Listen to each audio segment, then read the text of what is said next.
শাখার সেক্রেটারি। আমাদের পরিচয় পাবলিকে অ্যানাউন্স হওয়ার পর থেকে আলহামদুলিল্লাহ মোটামুটি আমরা যে হলে ছিলাম, যে ডিপার্টমেন্টগুলোতে ছিলাম বা পুরো ইউনিভার্সিটিতে যে কানেক্টিভিটি ছিল সেই দিক থেকে সবার দিক থেকে অলমোস্ট আমরা পজিটিভ ফিডব্যাক পাচ্ছি আর কি। এর বাইরেও সোশ্যাল মিডিয়াতে কিছু কিছু কথা বা কিছু কিছু ব্যাপারে চাইছেন মূলত জানার জন্য বারবার নক দিচ্ছিলেন। আমি খুবই সরি যে অনেক ভাইদের কল রিসিভ করা হয় নাই, অনেক সাংবাদিক ভাইয়েরা জানার জন্যই জানতে চেয়েছেন, কল দিয়েছিলেন। সামগ্রিক কারণে তখন রেসপন্স করা, সবাইকে রেসপন্স করার সুযোগ হয়নি। আজকে মূলত আপনাদেরকে সেই কোয়েশ্চেনগুলো রেসপন্স করার জন্যই এসেছি। আপনাদের মৌলিক প্রশ্নগুলো থাকলে প্রশ্নগুলো করলে আমি আশা করি আপনারা আমার দিক থেকে ক্লিয়ার করতে পারবো ইনশাল্লাহ। জি।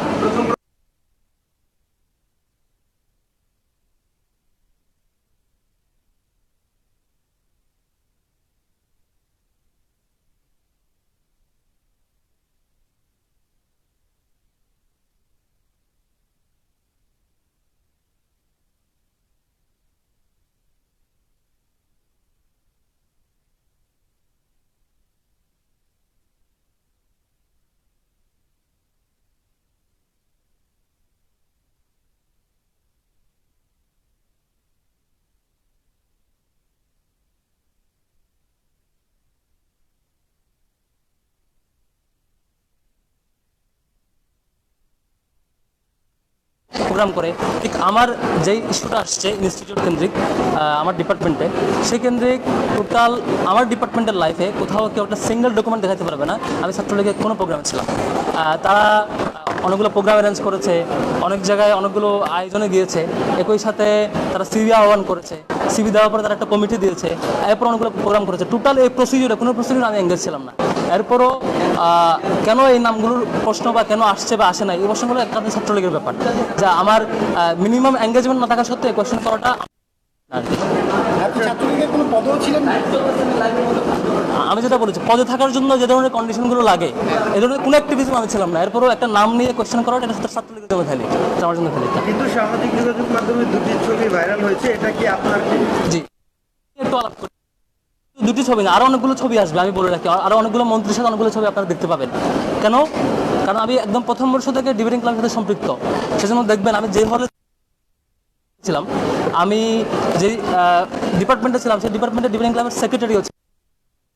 ডিবেটিং ক্লাবের যত আমি আয়োজক হিসেবে ছিলাম নিয়েছি। তো একটা প্রোগ্রামে যেমন একটা ছবিতে দেখবেন যে আমি বসা বসা একটা ইফতার প্রোগ্রাম, আমি নিজেই সেই জসীমউদ্দিন হল ডিবেটিং ক্লাবের সভাপতি ছিলাম, আর আমি এটার হোস্ট ছিলাম। আর আমার হল ডিবেটিং ক্লাবের সাবেক একজন সভাপতি রাকিব সিরাজি, সেই ছাত্রলীগের নেতা ছিলেন, তিনিও দাওয়াত পেয়েছেন ক্লাবের সাবেক হিসাবে। আর তানভীর হাসান শহীদ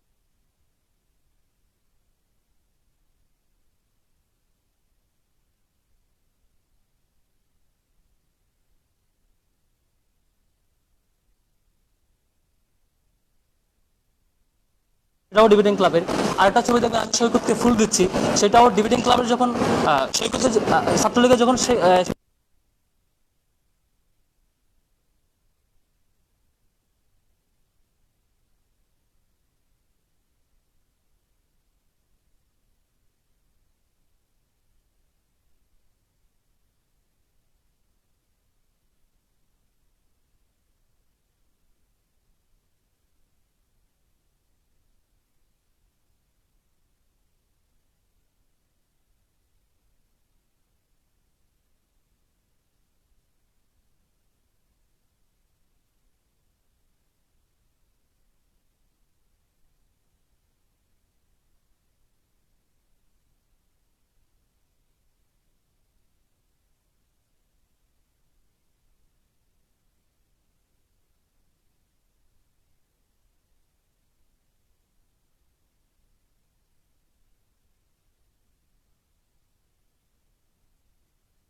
শিশুরা স্কুলের ছেলেটা মুভমেন্টে নেমেছে, ইংলিশ মিডিয়ামে যে ছেলেটা মুভমেন্টে নেমেছে, যে রিক্সা চালকটা মুভমেন্টে অংশগ্রহণ করেছে, যে নারী এবং শিশুরা বা অন্যান্য গ্রুপ অফ পিপল যারা, সুতরাং এখানে দলীয় কোশ্চেনগুলো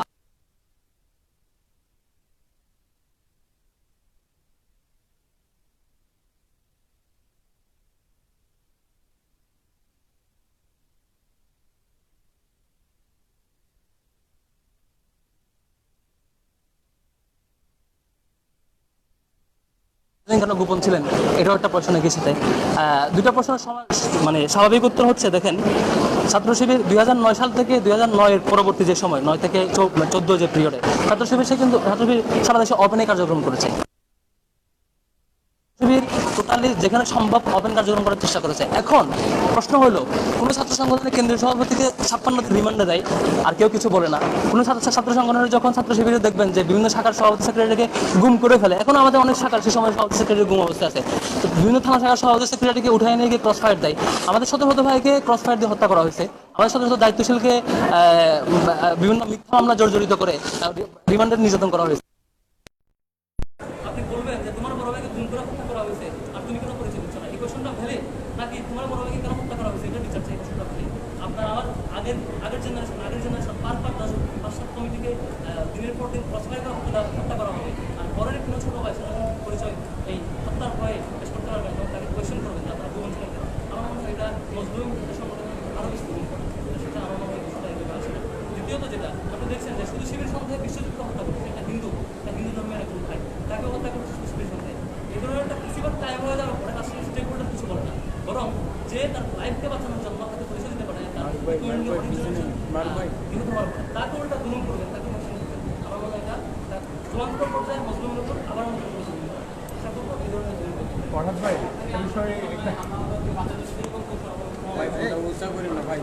নিজের ভাই আমাদেরকে বাঁচার জন্য সবাই, সেটা আমরা না, সবটা মানে সবাই যে কেউ যেভাবে তার পদক্ষেপ সেভাবে নিয়েছে। বেশি কিছু নিচ্ছে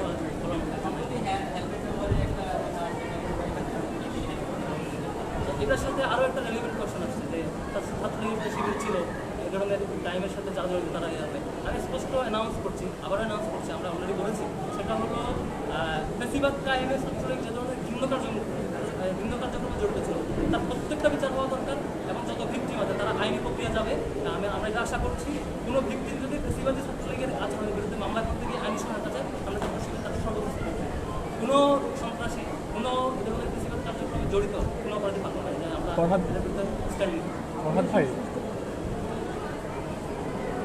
এটার উত্তর তো দিয়েছি। একটু কষ্ট করো, ফরহাদ ভাই একটা বিষয় জানতে।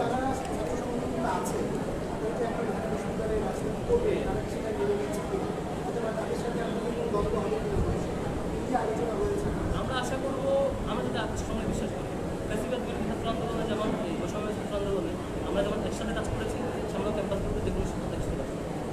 ফরহাদ ভাই একটা বিষয় জানার ছিল আমার, একটু বলি। সেটি হচ্ছে, যখন আপনারা আত্মপ্রকাশ করলেন, আমরা ঢাকা ভার্সিটির অনেকের সাথে কথা বলছি যারা সাধারণ শিক্ষার্থী, তারা আপনাদের এই প্রকাশ্যে আসার বিষয়ে তারা অনেকটা অবাক হয়েছেন। তারা বললেন যে যখনই মোফাজ্জলকে একটি হলে আটকে রেখে মারধর করে মারা হলো, তারপরে আপনাদের আত্মপ্রকাশ, এবং তখনই কিন্তু ঢাকা বিশ্ববিদ্যালয়ের পেডে দলীয় ছাত্র শিক্ষক রাজনীতি নিয়ে একটা আলোচনা এসেছিল যে এটি চলবে কি চলবে না।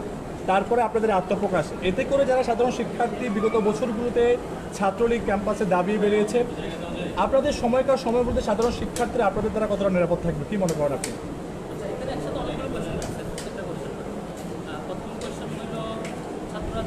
শিক্ষার্থীরা এখন বিরোধিতা করছে, আপনারা কেন এখন আসছেন, এটার পক্ষে কেন আর এটার সহজ বিষয় হচ্ছে এই যে টোটাল যে চিন্তা গঠন এখন ছাত্রদের মনে আছে, মন মানসিকতা, এটা কিন্তু বেশিরভাগ গত 10-15 বছর ধরে যে একটা নেগেটিভ তারা করিয়েছে, সেটা একটা আউটপুট বারবার যে একটা নেগেটিভ। এই ছাত্ররা যদি মানে যে না আসলে প্রটোকল দিতে হবে, ছাত্ররা যদি মানে সিট কী পাবে এটা আমি ডিফাইন করে দেবো, ছাত্ররা যদি মানে যে হচ্ছে যে আমরা টর্চার করা যায়, কেউ বিরোধিতা করতে পারবে না, এই যে ছাত্ররা যদি সমীকরণ, আসলে সেটা যদি সমীকরণ আপনি যখন বিশ্ববিদ্যালয়গুলোতে এটা ডিফাইন করতে পারবেন যে সিট কে পাবে না, এটা ডিফাইন করতে কেউ এনে দিতে পারবে না।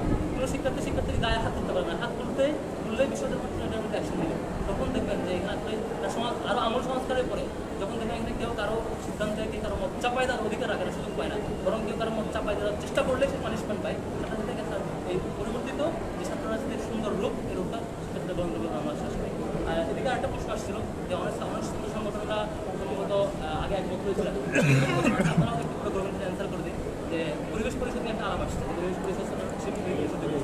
দেখেন বিশ্ববিদ্যালয়ের অধ্যাদেশ অনুযায়ী যে অধ্যাদেশ ইউনিভার্সিটি চলে, কাউকে হ্যাঁ বলো অথবা না বলো অথরিটি তিনটা।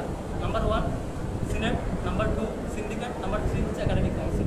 এই তিনটার বাইরে আর কোনো অথরিটি কাউকে হ্যাঁ বা না বলার অথরিটি রাখে না, কারো অ্যাক্সেস দেওয়া বা না দেওয়া। এই তিনটার বাইরে পরিবেশ পরিষদ সেখানে কেউ একমত হইলো কি হইলো না, এটার উপর ভিত্তি করে কারো আপনি হ্যাঁ বা না বলেন, এটা আসলে মানে কোয়েশ্চেন না, বরং ইউনিভার্সিটি কোয়েশ্চেন করবে যে আপনাদের অথরিটি থেকে কোনো ডিসিশন নিচ্ছে কিনা। এখানে তিনটা অথরিটি এখানে কোনো সিদ্ধান্ত তুলে করে এটা আলাদাই করবে। আর ছাত্র শিবির যেখানে নিয়মতান্ত্রিক রাজনীতির সাথে সম্পৃক্ত এবং নিয়মতান্ত্রিক রাজনীতি করে, সেখানে প্রশ্ন কখনো আসে না। আচ্ছা ফারাদ ভাই, আমরা গত বছরগুলোতে দেখেছি যে ছাত্র শিবির ট্যাগ দিয়ে আসলে রথ কাটার যে সবগুলো ইউজ করা হতো, এই বিষয়ে আসলে কী ব্যাখ্যা দিচ্ছে? এটা আমি সহজ করে বলি, আপনি রক কাটা লিখে গুগলে সার্চ করবেন, দেখবেন সব জায়গায় আমি সার্চ লিখে না, আপনি এটা সার্চ করবেন। শিবিরের নামে কোনো ডকুমেন্ট কোনো খুবই স্বাভাবিক। ফেস্টিভাল দীর্ঘদিন ধরে যখন একটা রিপিটেড এস্টাবলিশ করতে চাইবে, সেখানে আপনি কথা বললে আপনারা ট্যাগ দিয়ে মারা ফেলবে, আপনি এটা একটা এস্টাবলিশ করতে খুবই স্বাভাবিক। কারণ এখানে প্রত্যেকটা উপাদান এটাকে হেল্প করছে, কেউ উপাদানটা বিরোধিতা করতে পারছে, কেউ উপাদান যে নেগেটিভ এস্টাবলিশ করবে না কেন, কেউ হয়তো সমর্থন দেয় নাই কিন্তু বিরোধিতা কেউ সমন্বিত প্রশ্ন দ্বারা তারপরে এটা ন্যারেটিভ রাইট অর রং আমি সাংবাদিকরা যারা আছে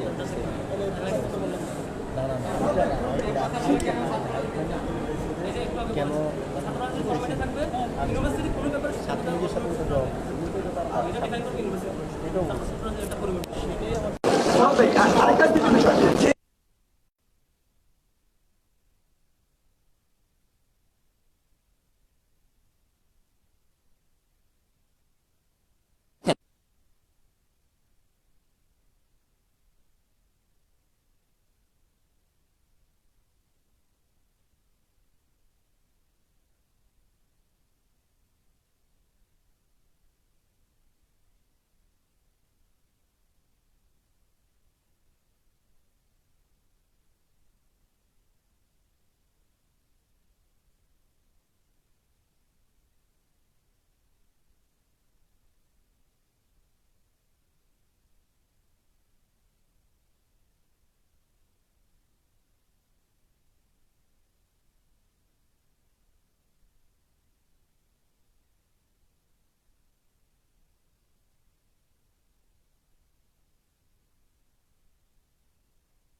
প্রথম যেটা করেছে শিবিরের সকল অফিস, কেন্দ্রীয় অফিস থেকে ওয়ার্ড অফিস পর্যন্ত পোশাক অফিস পর্যন্ত সকল অফিস সিলগালা করে লক করে দিয়ে শিবিরটা কাজ করতে দেয়। নাম্বার 1। নাম্বার 2 হচ্ছে জনগণকে ডিটাচ করার পর নাম্বার 2 হচ্ছে শিবিরের ব্যাপারে একটা শিবির ভিত্তি তৈরি করেছে, শিবির ফবিয়া তৈরি করেছে। আমাদের অ্যানাউন্সমেন্টের পরে আমাদের পরিচয় আসার পরে শিক্ষার্থীরা বরাবরের মতো এই পুরো বয়ান একেবারে ভেঙে গেছে, কারণ আমি তো তাদের সাথেই ছিলাম, আমি তাদের সাথেই ফলে ছিলাম। আমার ব্যক্তিত্ব, আমার আচরণ দীর্ঘ 5 বছর মোটে মোটে যারা অ্যানালিসিস করার সুযোগ পেয়েছে তারা নতুন কোনো সুযোগ নেই, তারাই বিক্রি করছে।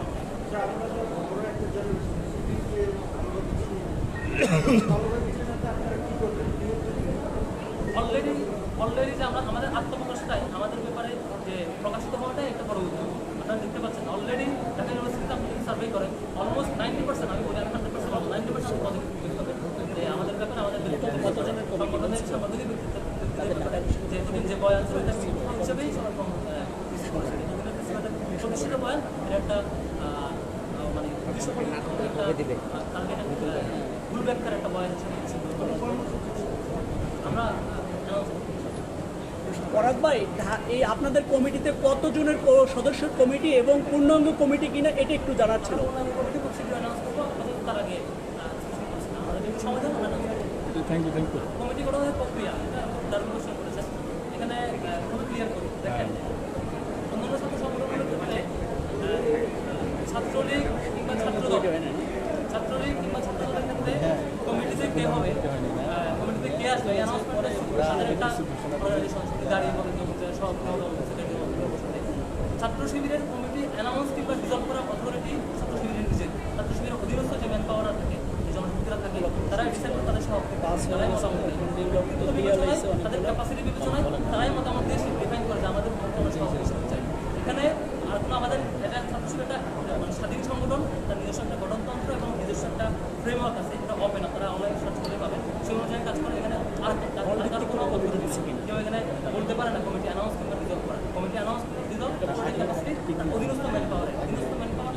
বিশ্ববিদ্যালয়ের কমিটি যেভাবে দেখতেছে সেটা অ্যানালাইসিস করে তাদের মোটামুটি বা দেওয়ার ইয়ে আছে না রাজনীতির ব্যাপার এটা হচ্ছে যে কোনো ব্যাপারে ইয়েস আর নো বলার ব্যাপারে সামনে বলেন সামনে সামনে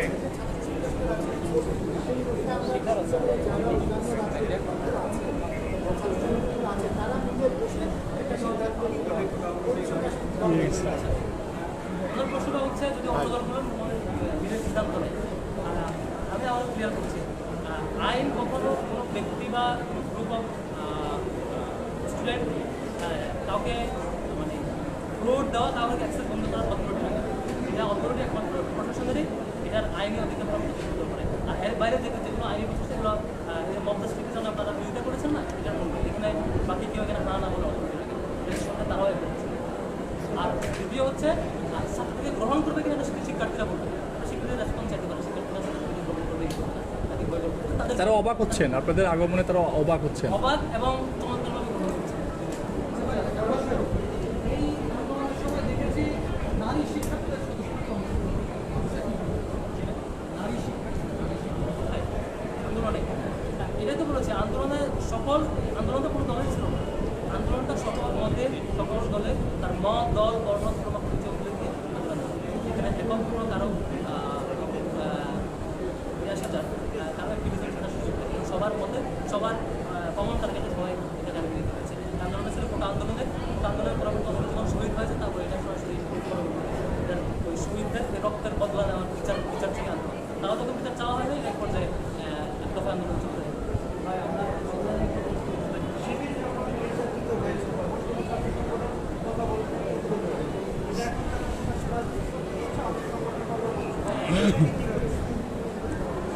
কোনো সংগঠনের কথা বলতে একেবারে এরকম করবো না কখনো সুযোগ সম্পন্ন অনেক তাদের সুযোগ হয়েছে তারা শরীরের টর্চারের ব্যাপারে বারবার প্রচেষ্টা করেছেন কথা বলছেন অনেকে বলেন নাই আর এখন তারা বিরোধিতা করছেন আমার কাছে মনে হয় যে ওনারা ফ্রি স্টাডি করবেন এবং ওনারা সেখানে রেসপন্স চেক করে আসলে চেক করে ভাষা পদ্ধতির উপরে এবং সামনের ক্যামেরা সংগঠনের নেতৃবৃন্দ লাস্ট কিছু একদিন আপনারা যেভাবে সবার ব্যাপারে সুন্দর সৌহার্দ্যপূর্ণ সমাজের মধ্যে যে মুভমেন্ট এসেছেন সামনে আমি স্বাভাবিকভাবে শেষ করো। কিন্তু রিসেন্ট একটা মুভমেন্ট